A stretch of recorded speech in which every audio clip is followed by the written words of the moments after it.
ครับภาษาละนานั่นก็บ่จะเฮียนยากกันยังนะครับตั้นเฮียนอักขระนะครับมันก็คืออักษรนะครับแม่เฮียนไม้นะครับก็คือสระนะครับเอาสองอย่างนี้มาผสมกันตาม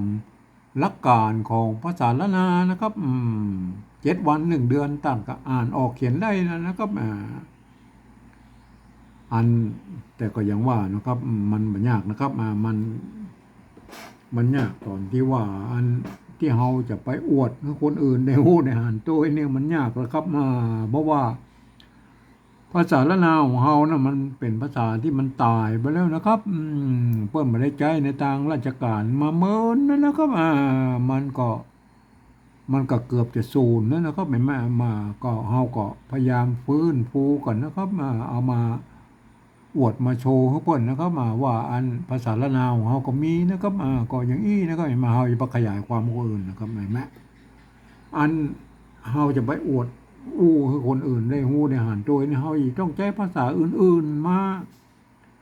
มาเขียนแล้วก็ที่เพิ่นฮ้องบอกปริวัตินั่นแหละครับแม่ฮ้องปริวัติภาษา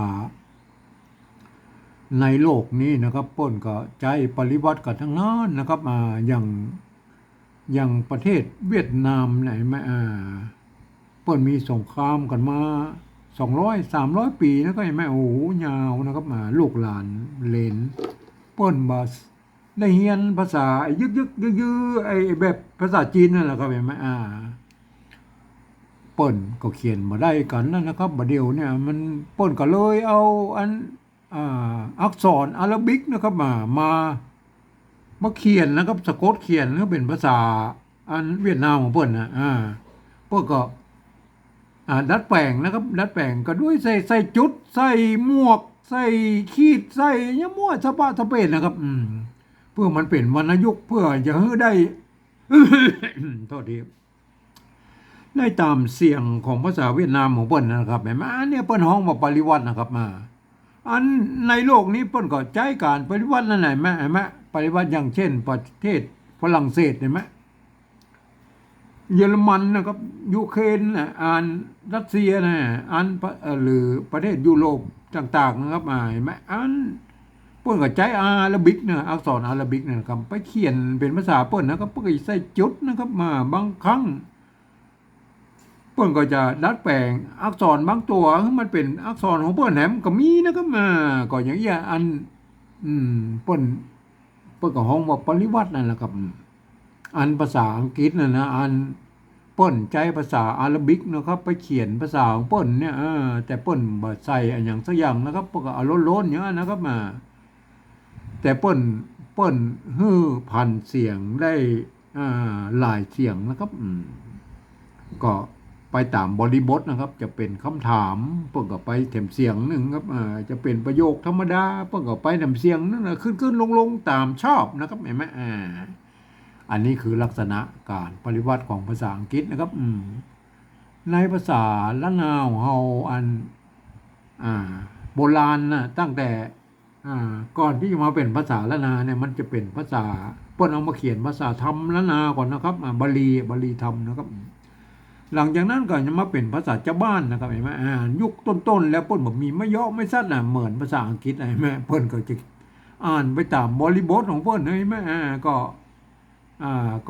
อ่านหลายๆเสียงนะครับเห็นไหมก็เห็นไหมก็รุ่นหลังๆนี่มันก็จะมี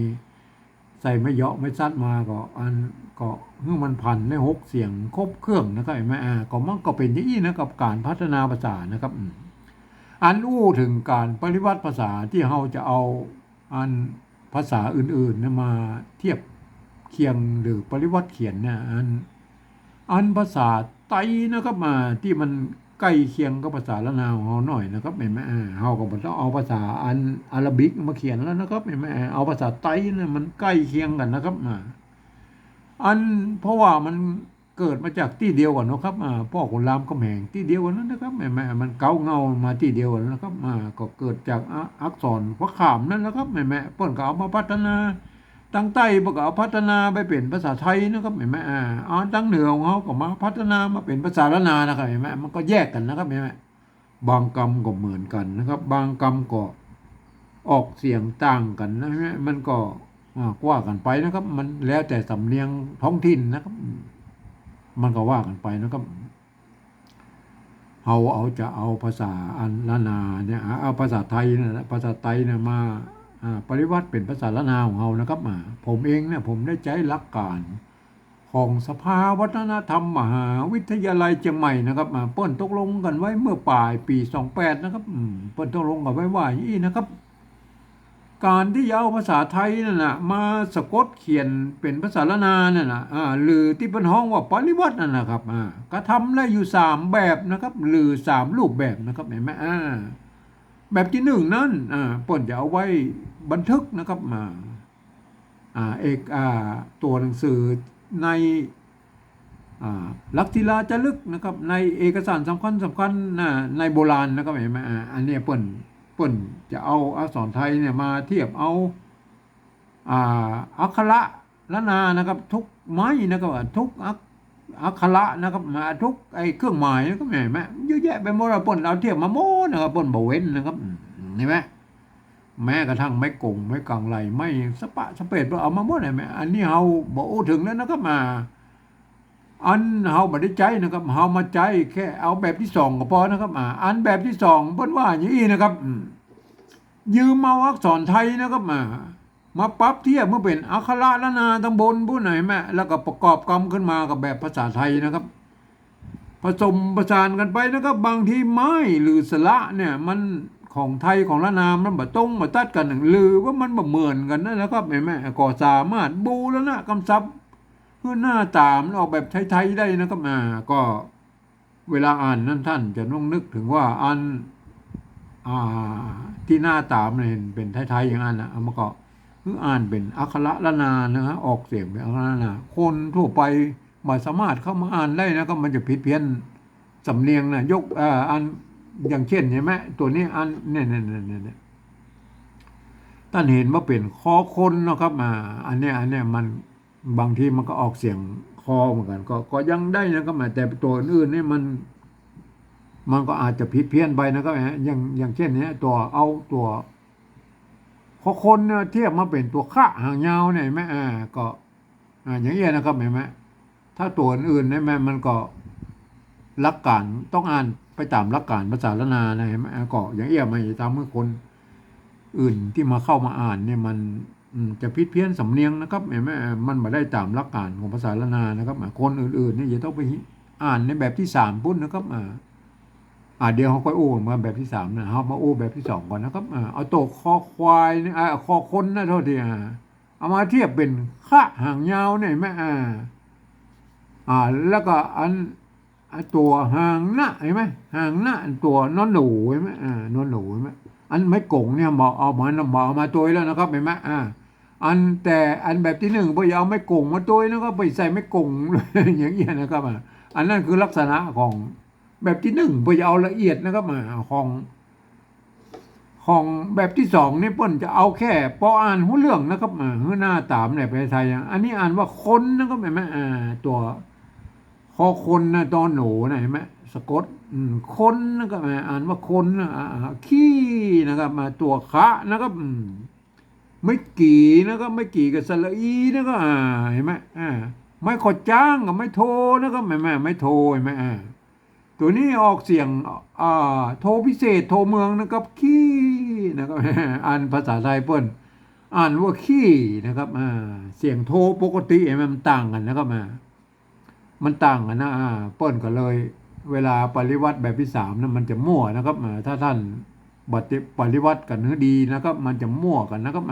ก็เดี๋ยวค่อยอุ้มกันแบบที่3นะครับ แต่แบบที่2เนี่ยอ่านได้นะครับ เพราะว่าเขาอ่านแบบตัวที่2เขาต้องรู้ว่า อันนี้มันเป็นตัวคะนะครับไม่กี่ไม่ขอจ้างนะครับเห็นไหมต้องอ่านว่าขี้เสียงโทพิเศษนะครับโทเมืองนะครับวัดพระสิงห์บรรห้องวัดตีเพี้ยนนะครับเห็นไหมก็อย่างอันนะครับต่อไปนะตัวต่อไปตัวก้าละหงนะครับก้าละหงก็เอาตัวก้าเนี่ยคอมาเทียบเป็นตัวก้านะครับละหงกับตัวละนะครับเห็นไหมอันนี้ตัวก้าละหงนะครับเห็นไหมคอรอนะครับก้าละหงไม้ขอจ้างนะครับไม้ขอจ้างกับไม้โทนะครับไม้กากับสละนะครับเห็นไหมอ่านตัวหางหน้ากับนอนหนูเห็นไหมอ่านได้เลยไหมค คนขี้ค้านนะครับไม่ใช่คลานนะครับไม่ใช่คลานนะครับตัวกะละหงเนี่ยอันต้องอ่านตามหลักของภาษาละนานะครับแม่ตัวกะละหงเนี่ยพวกนี้อ่านเป็นตัวคะนะครับตัวคะคอละคังน่ะคะ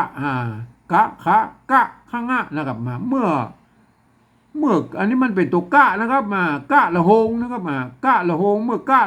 ะใส่ละหงแล้วมันต้องอ่านเป็นตัวทัดไปก็คือตัวคะนะครับแม่ก็ต้องใจหลักการภาษาละนาอ่านนะครับคนขี้ค้านนะครับไม่ใช่คลานนะครับคนขี้เสียงโดพิเศษนะครับคนขี้ค้านนะครับบ่มีนะครับนี่เป็นคำพิเศษแล้วนะครับมันเป็นคำว่าบ่และมีผสมกันนะครับก็ท่านจะเขียนแยกกันก็ได้นะครับแต่ยุคหลังๆโบราณยุคหลังพวกก็เขียนกันอย่างอี้นะครับเปิ้นนิยมเอามามันแบบเปลืองใบลานภาษาปั๊บษานะพวกก็ย่อมันอยู่ในตัวเดียวกันนะบ่มีนะครับเฮาก็บูรณะคำศัพท์เมื่อเปิ้นคำว่าบ่นะครับตัวบะนะครับบ่ใบไม้ไม่ย่อไม่เอกนะครับไม่ใช่ไม่เอกเนี่ยก็บ่แล้วนะครับบ่อันนี้บูรณะคำศัพท์นะครับตัวมะห่างมากกับมอนะไม่กี่กับสระอีใช่ไหมก็อ่านว่าบ่มีเห็นไหมบ่มีของอันนี้ก็เอาไปตามที่มันหันนะครับเห็นไหมตัวคะกับตัวขอไข่นะครับกันย้อนหรืออ้ออ้างนะครับเห็นไหมตัวงะนะครับงองูนะครับเห็นไหมคนบ่มีของนะครับอันคนขี้ค้านบ่มีของเห็นไหมเนี่ยเห็นไหมอันนี้คนนะคนนะตัวคะนะครับคะตัวข้าหางยาวเนี่ยก็ยืมตัวคอคนนั่นก็มาเทียบเป็นได้ไหมคนเอาตัวหน้าหางหน้าก็คือตัวน้นหนูใช่ไหมไม่กงนี่หมอมาแล้วนะครับ ตัวจ้านะครับจ่องนะครับจ่องกับตัวยืมตัวจ้าตัวจอจานแล้วมาเป็นตัวจ้านี่นะครับเห็นไหมไม่ก่อนะครับมันตัวกันย่อนแล้วก็เอาอ่างนะครับตัวงะงองูสะกดเห็นไหมคนจ่องนะครับไม่ใช่จองนะครับคนจ่องออกเสียงจัตวานะครับตัวนี้เห็นไหมอันถ้าเป็นไตลือตังพะเยาตังลำปางแป้น่านบนป้นก็อันเสียงจัตวาเนี่ยบนก็อาจจะตวัดขึ้นไปเป็นใกล้ๆเสียงตีบนห่างเสียงมันจะตวัดขึ้นนะครับอันเชียงใหม่ตะโยนมันก็จ่องนะครับจ่องเสียงยาวๆนะครับอันภาษาไอ้ไตลือเพื่อนก็จ้อง มันสั้นเลยแล้วก็ห้วนเลยแล้วก็ม้วนขึ้นไปตัวนะครับจ้องห้องนะครับห้องนี่มันตัวหะก็หอหีบนะครับอันกันย้อนก็อ้างแล้วก็ตัวงะก็เห็นไหมงะสะกดห้องได้เลยเห็นไหมคนจ่องห้องนะครับเห็นไหมคนจ่องห้อง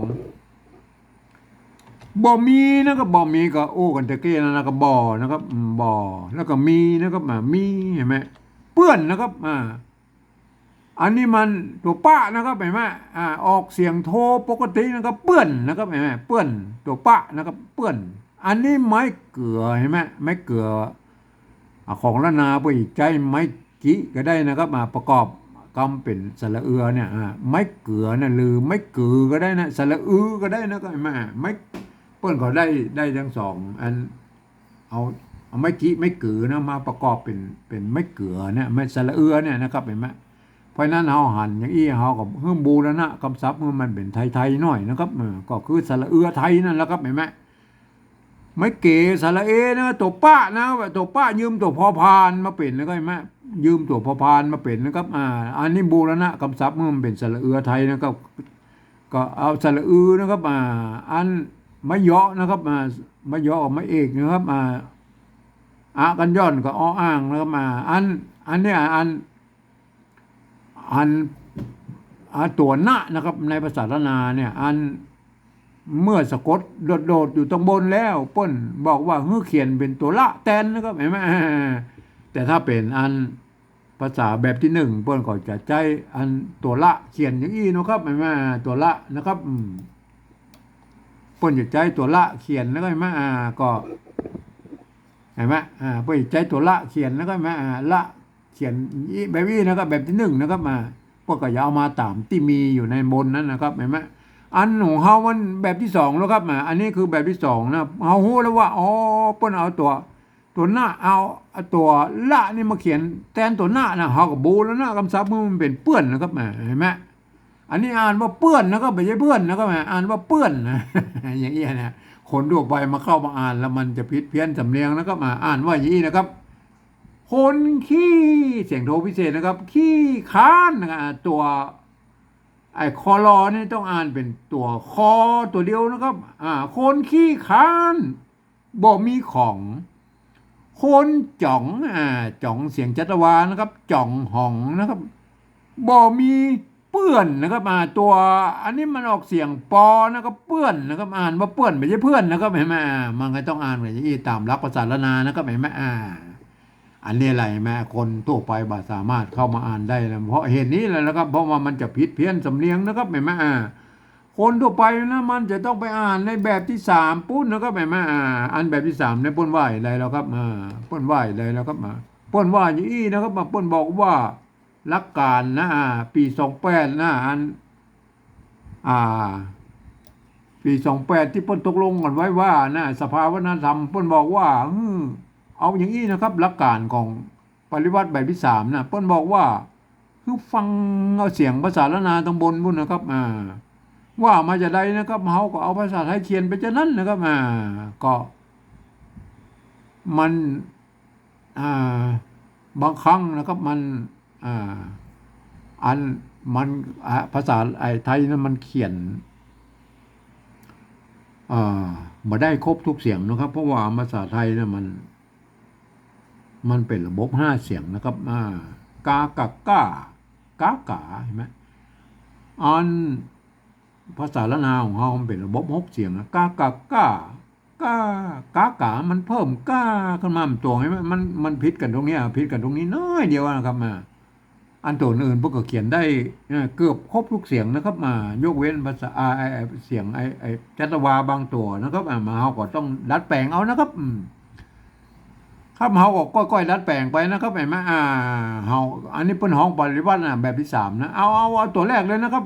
เฮามาปล่อยตัวแรกเลยนะครับคนนะครับอันนี้เห็นไหมอันนี้เป็นคนแบบที่สองเนี่ยเป็นใจคอคนนะครับคนเฮาได้ยินเสียงคนเฮาบอกพอลงบนนั่นน่ะคนในภาษาอันไทยพ้นใจคอควายนะเห็นไหมคนนะครับคนขี้นะครับคนขี้นะครับคนขี้นะครับคนขี้นี่มันเสียงโทพิเศษนะครับขี้เห็นไหมเพราะนั้นอันนี้เปิ้นอ่านไว้เลยนะครับถ้าเป็นภาษาไทยเปิ้นอ่านว่าขี้นะครับมันเป็นขี้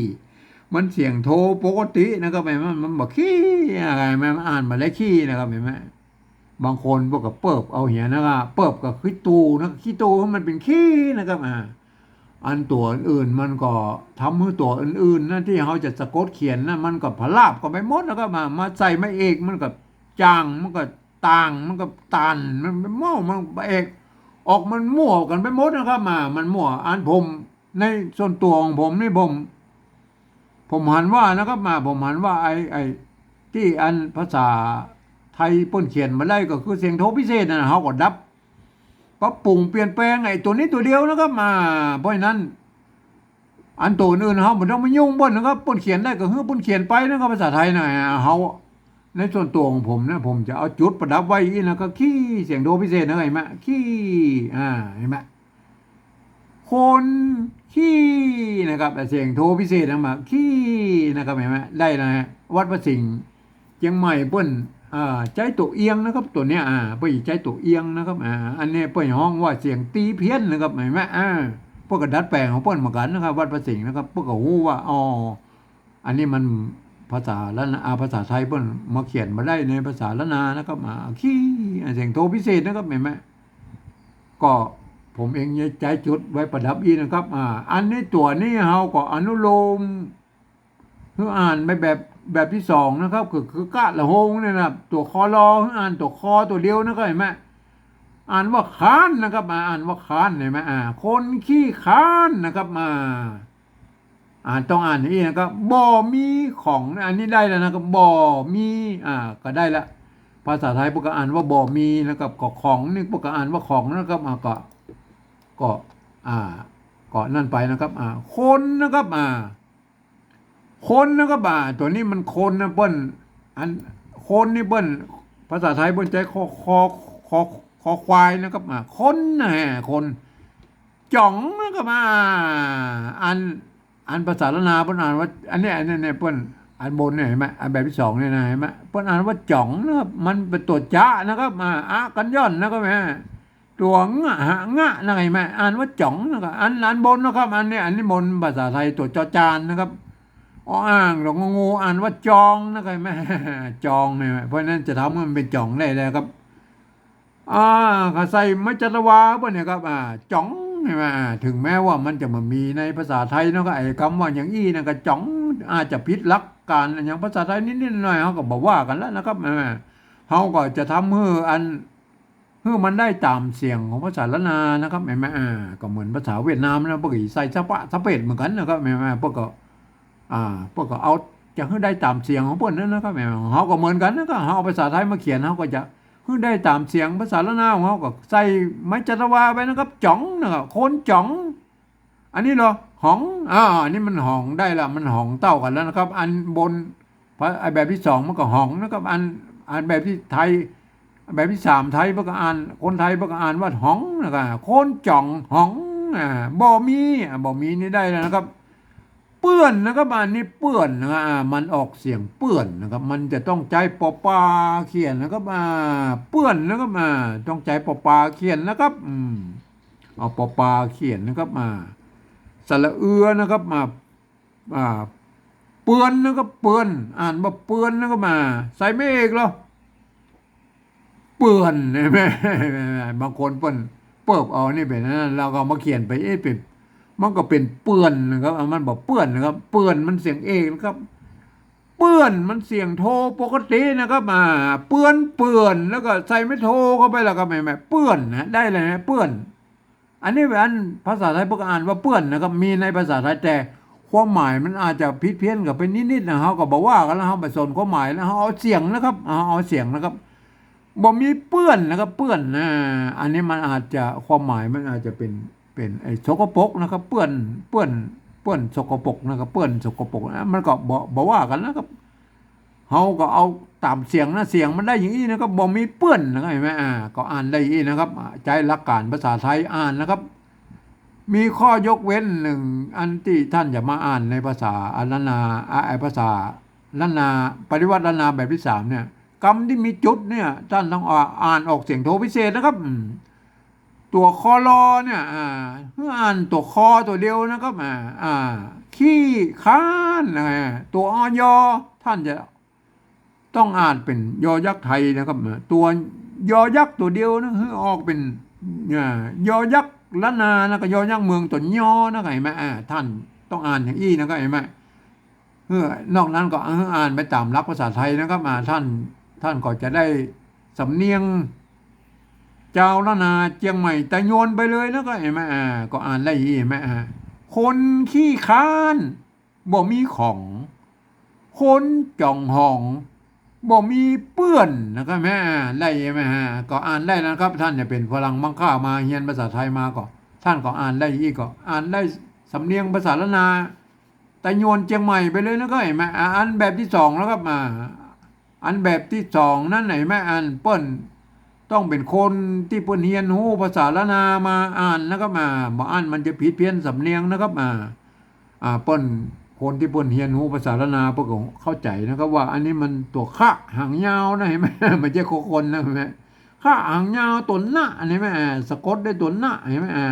ตัวขะนะครับตัวกะละหงนะครับกะละหงตัวมะนะครับตัวบะนะครับแม่ตัวปะนะแม่ตัวหะนะตัวจะแม่มันเป็นภาษาละนานะครับเป็นอักษรละนานะครับท่านต้องอ่านตามหลักเกณฑ์ของภาษาละนานะครับอ่านว่าอย่างนี้นะครับ คนขี้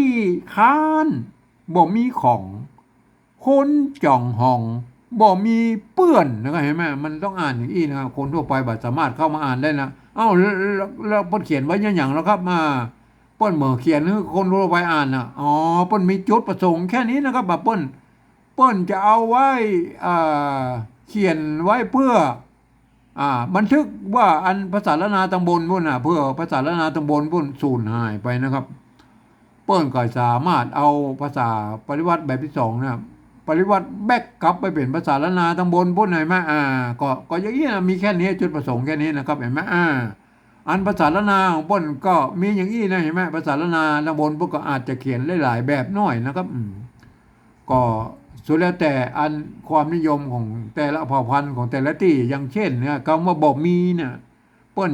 จะเขียนคำว่าบ่อนะครับแยกกันและมีมันก็สุดแล้วแต่ท่านชอบนะครับเห็นไหมคำอื่นๆเห็นไหมอย่างคำว่าเปื้อนเนี่ยเปิ้นจะใช้ไม่เกลือเนี่ยอันโดยใจเป็นไม่เกลือก็ได้นะครับไม่จี้ไม่เกลือก็ได้นะครับแม่มันก็เขียนต่างกันนิดๆหน่อยๆอย่างนี้นะครับส่วนใหญ่แล้วก็มันก็จะเหมือนกันนะครับเห็นไหมเขาก็ลองมาอ่านดูในภาษาละนาพวกก็จะเขียนอย่างนี้เห็นไหมคนขี้ค้านบ่มีของคนจ่องห้องบ่มีเปื้อนนะครับเห็นไหมพวกก็อ่านนี้เห็นไหมครับขอให้ท่านไปศึกษานะครับในการที่จะปริวัติภาษาละนาของเราเนี่ยเพื่อไปอวดให้คนอื่นในหู้ในหานตุ้ยนะครับมาท่านก็ศึกษาเข้าใจก่อนนะครับก่อนที่จะไปเขียนนะครับไม่ใช่เอาภาษาไทยมาเขียนอันเพิ่มกันไปเรื่อยนะครับเห็นไหมก็ท่านจะใช้หลักการได้ก็เป็นเรื่องของท่านนะครับไปคิดกันเอาเองนะครับวันนี้ผมก็อธิบายให้ฟังได้หมดแล้วนะครับเห็นไหมก็ท่านเอาไปคิดนะครับครับวันนี้ผมก็ขอบรรยายเพียงแค่นี้นะครับ